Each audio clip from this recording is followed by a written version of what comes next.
Zazen is the process of harmonizing our bodies and our breath and our mind. And our mind seems to be the problem for most of us. For me, certainly. It's fascinating. It's always trying to snag me, and I love getting snagged. It's so interesting. I get angry, I get impatient, I get anxious, I get feeling ill, I get one thing after another. And boy, it's always dramatic, it's always self important, and it's just like a conveyor belt of hooks that come along and just grab me and take me off with them. So Zazen offers us a kind of refuge from being involuntarily hooked. There's nothing wrong with being hooked if you want to be. If you're puzzling out a problem, it's like letting the clutch out in a stick shift car. You can have the clutch in and the motor can race as much as you want. As long as it's not engaged to the flywheel, you're not going anywhere. So Zazen is a way of putting the clutch in. And our posture, and putting our attention on our posture and on our breath and on our mudra. It's upside down, but this is the mudra. Turn it right side up. Helps us not to be seduced by our thinking, helps us not get caught. Now, sometimes people feel that if there's nothing going on inside, they're going to get bored. And boredom is just another way of being disconnected. Anytime you're interested in anything, you're never bored. Boredom is feeling afloat, afoot. So one of the things Zazen offers us is the possibility of getting interested in our internal life and setting aside a certain amount of time every day to check in on our lives just as they are. So I want to really start from basics. And the first thing I'd like to suggest is that if you possibly can, you sit on the floor on a pillow with your legs crossed. There's actually 4 or 5 ways that you can sit that will serve to balance you. You can sit in what's called the Balinese style, where your legs are just on either side of each other. You can sit campfire style, just with your legs kind of crossed. The way I sit is I pull one leg way up on my thigh, and then the other goes underneath it. And then some people, that's a half lotus. Some people can sit in full lotus, and they can pull each foot up on the thigh. And I change my foot every day, so I don't play favorites. One side is more comfortable to me, but I don't want to do that every day because it'll build in an imbalance. Gives me something to do to switch them up.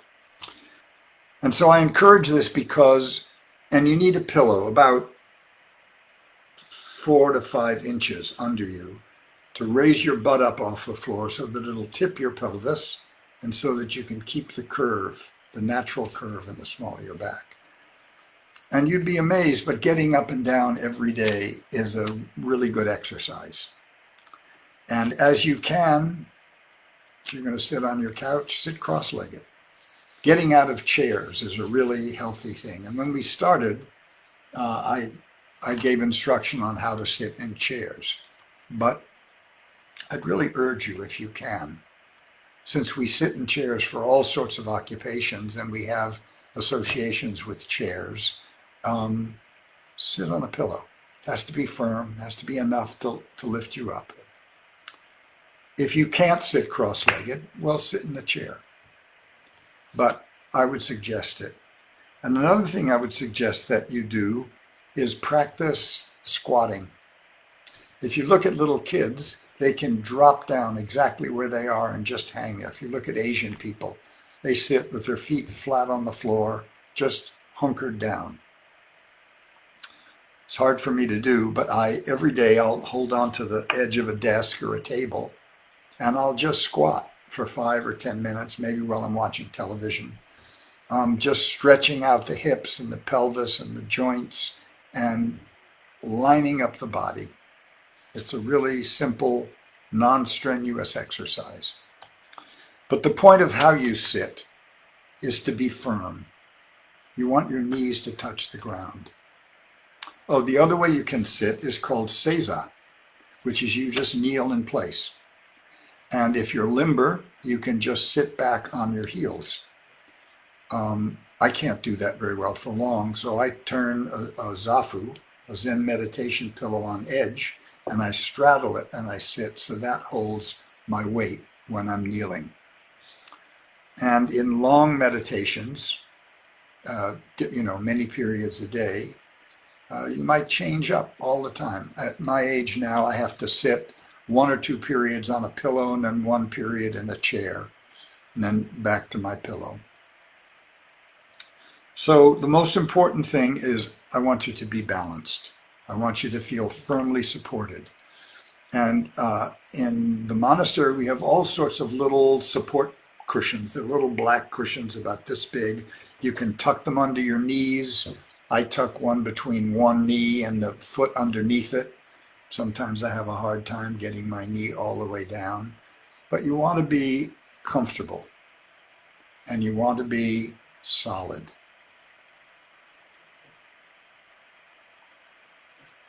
So the other thing that we're trying to do is we're trying to relax in that posture. So when we're sitting up, we're sitting erect, but not rigid. We're pulling our head back a little bit or tipping our chin a little bit so that we feel the back of our neck lengthen. And then we want to scan the body a little bit. And everywhere that you find tension, you want to try to relax it. Sojourn Weitzman, who's the senior teacher in my tradition, he's 90 now.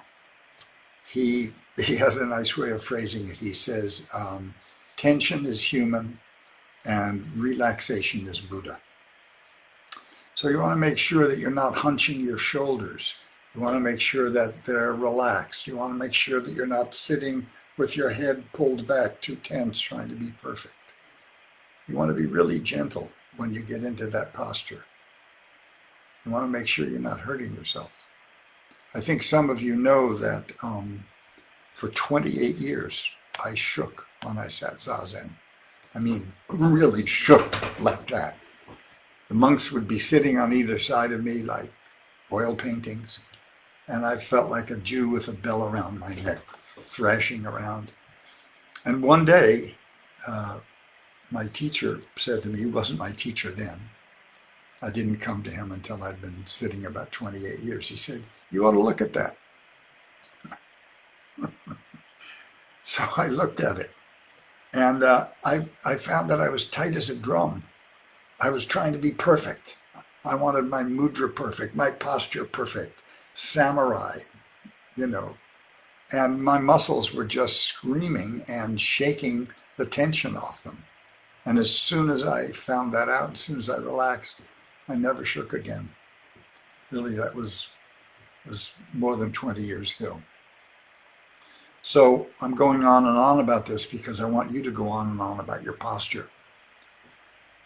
When you sit, face the wall.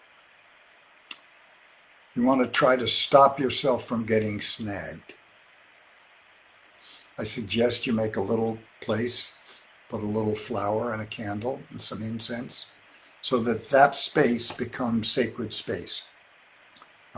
Someone once told me, if you can make a square foot of table impeccable, you can make your whole house impeccable. But let's start with an altar. Let's start with a little dedication of a space designed for the pursuit of wisdom, designed for Zazen. And you don't have to have a statue of Buddha. My teacher once used his old-fashioned pencil sharpener on his desk at work to stand for Buddha. It could be a rock. It could be whatever's Buddha. Buddha nature's the entire universe. It's what springs from the formless. Buddhas are nice. It's a perfect example. It's a teaching tool to see the posture. Buddhas are always sitting just perfectly. So I like Buddhas. I have Buddhas all around my farm on little rock ledges that stick out from my stone wall, and they're good company. So as you're sitting, one of the things that you're doing is you're constantly scanning your posture, your mudra, your breathing. Is my attention here? Is my posture good? Is my mudra good? Am I paying attention to my breath? And don't be a strict schoolmarm. Just remind yourself and just go back to the right way to do it. And while you're doing that, your mind is just your mind. And you can recognize it. Oh, I'm angry. Oh, I'm uptight. Oh, this feels really good. But we try not to respond to it. We just let the thoughts come up. We don't hold on to them. We don't polish them. We don't rehearse them. We just let them come and go. And then we go back to our posture. And we go back to our breath. And we go back to our mudra. And it's that effort that we make that organizes our intention. The effort's more important than being perfect at it, even being good at it.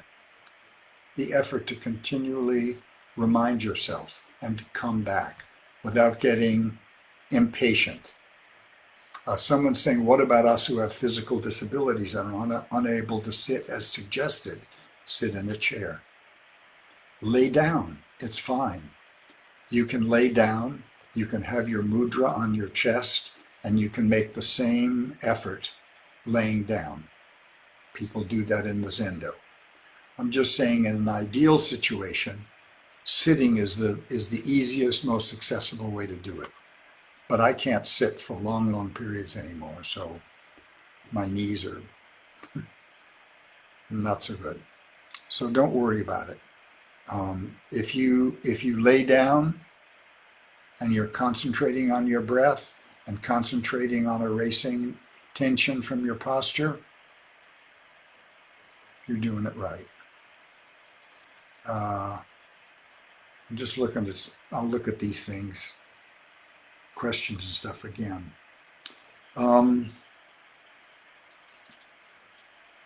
So Sojourn Weitzman reminds us that the enlightenment is in the effort. What's he mean by that? The enlightenment is in the effort. Reminding yourself to stay in the moment, to check your posture, your feelings, your thoughts, to be completely aware. That's the enlightenment.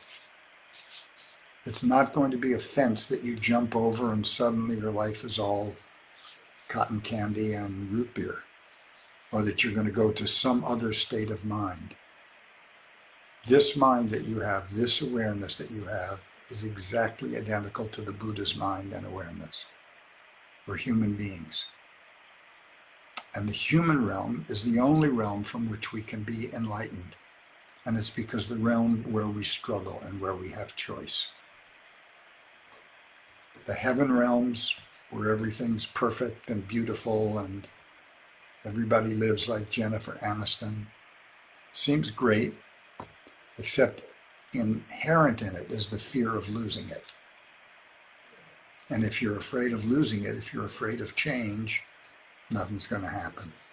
And for the people like the Donald Trumps, the Henry Kissingers, the great jealous power wielders, Buddhism calls them asuras. They're all strategizing and double dealing and behind the back. They're too preoccupied. It's the human realm.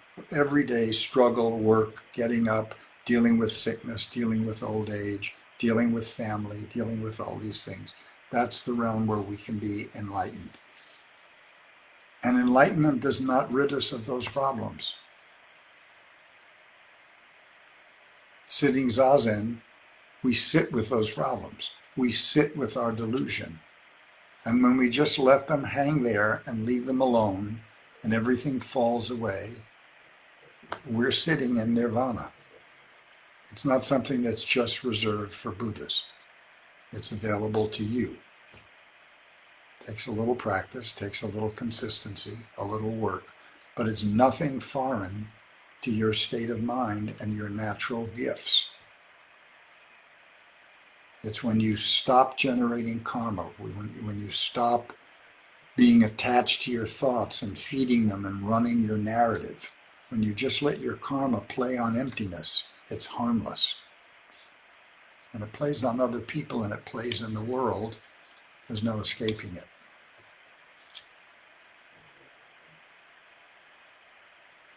So when we sit, we're actually giving ourselves Zazen instruction every time we sit. That's why I'm going over this. I'm going over it so you can internalize it. You don't need me. Oh, is my posture okay? Is it relaxed? Are my ears back over my shoulders, back of my neck long?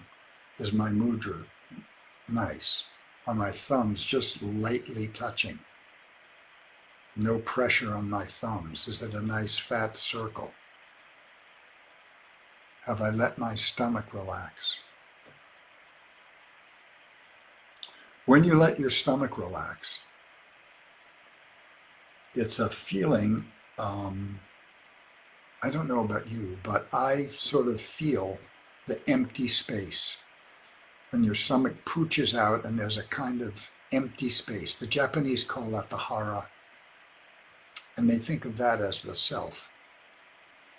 So when Dogen says, settle the self on the self, I've always took that to mean take this mental awareness and drop it down into that hara. So we kind of break up that division between mind and body and make it all one. It's not a dualism.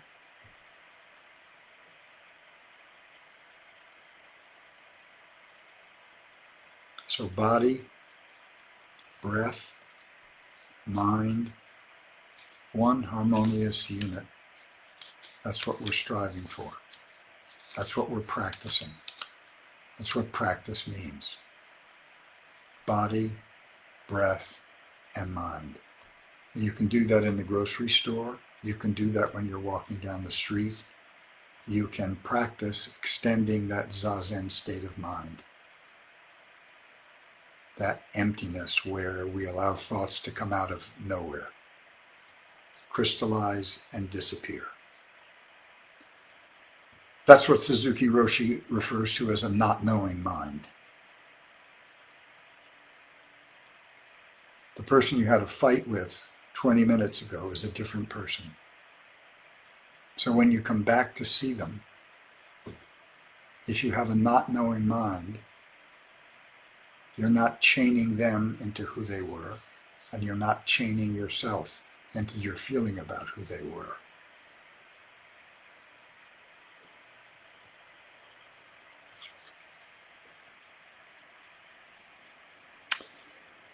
So when we sit, we are actually making a tripod. We have our two knees set to either side. And when we sit on a pillow, you don't want to sit on your spine. You want the weight of the body to be kind of on the backs of the thighs, up near the tops of the glutes, so that because your back is curved, you're not putting pressure on the tip of your spine. And so that we're a tripod, and we're also a circle. When our hands come together in this mudra, and you imagine that you have maybe eggs in your armpits so that they're not tight against the body like this, but they're relaxed and open. This area here is a circle, and it will sort of support itself. And it's a circle on top of this tripod. And you want to check into it from time to time. And I urge people to let the backs of your hands or the backs of your arms rest in your lap. Some people hold their mudra up around their belly button. It's okay if you can do it without creating tension in your shoulders. Shouldn't be struggling.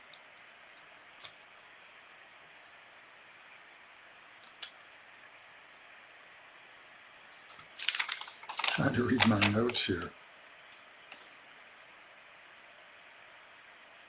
I'm going to look at some of the questions for a minute.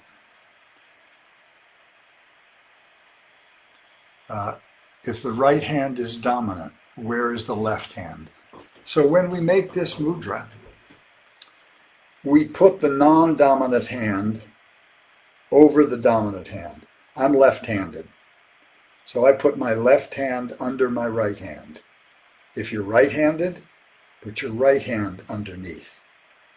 You're basically symbolically suppressing your active side with your non-active side. Make sure your thumbs are not pushing. I should be able to pull a dollar bill through them. They should be just the lightest touch. This is your attention meter. If this collapses, you're not paying attention. If your thumbs disappear, you're not paying attention. So it's there to help you. It's not a rule. It's there to help you know how you're doing. Let me see what other questions. My cold hands distract me. Well, I don't know if you have circulation issues or not. You could try wearing mittens. You could try concentrating on the cold and paying attention and getting as intimate with it as you could. I would also check that there's no tension up here that might be blocking circulation. There'll be lots of little physical things that happen. Your feet will fall asleep very often. It's just occupational hazards. You might try some kind of warming lotion on your hands. Don't get anything too stinky. But they're just distracting you. So just go back to your breathing. Go back to your posture with cold hands. And just keep going back to your breathing and your posture and see what happens. Your hands are not going to fall off. Excuse me, I'm going to sneeze. Just try it. Same thing with, we say don't move in Zazen. But Sojun Weitzman points out that not moving includes movement. So if your foot falls asleep, if you stretch once, twice, it will help you. You can tense your buttocks and relax them. And tense your buttocks, it forces blood into your feet. But we try not to move. We try not to send input to the mind.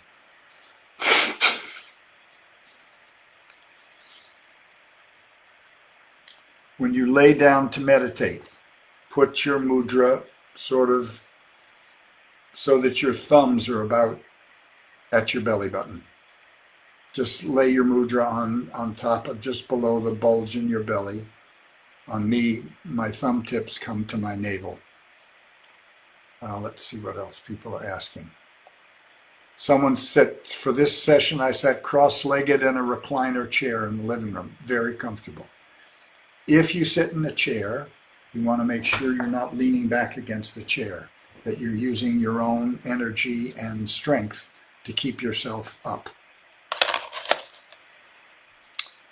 Let me see.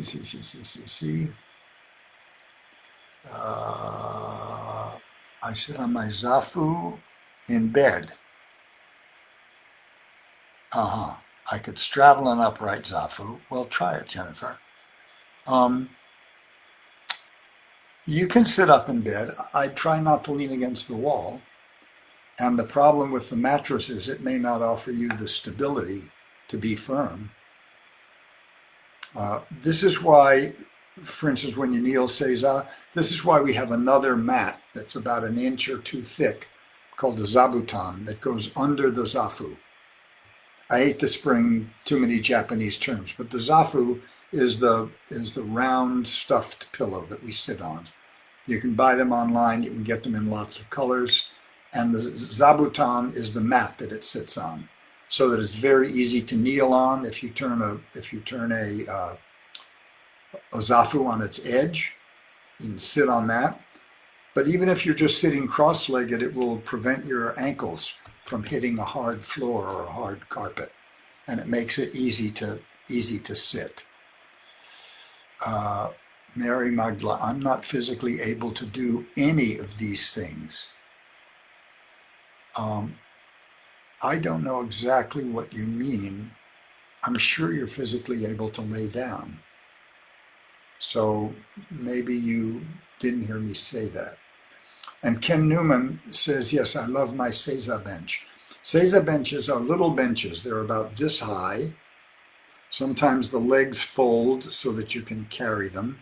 And you get down on your knees and you put that over your calves, and then you sit down on it, and it supports you very firmly and nicely. I've used them a lot.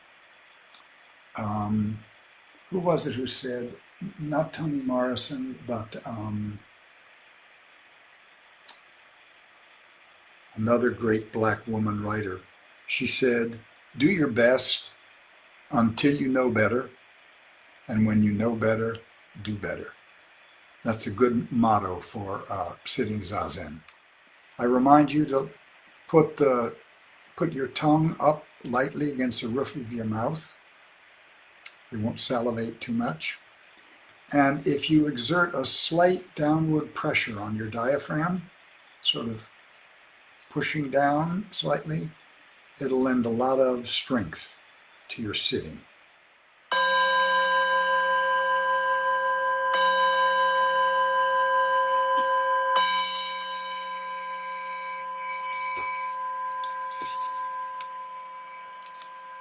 So let me urge you to try to carry that Zazen mind out with you today.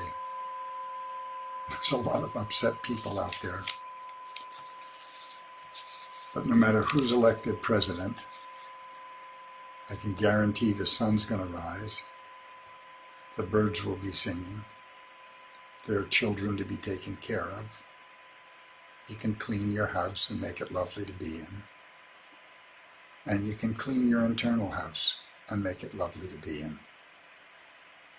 And even if you're engaged in this political struggle, you can do it with a calm mind, and you'll be better at it. I'll say the metta prayer. May all beings be filled with loving kindness. May all beings be free from suffering. May all beings be happy and at peace. May all beings be filled with loving kindness. May all beings be free from suffering. May all beings be happy and at peace. May all beings be filled with loving kindness. May all beings be free from suffering. May all beings be happy and at peace.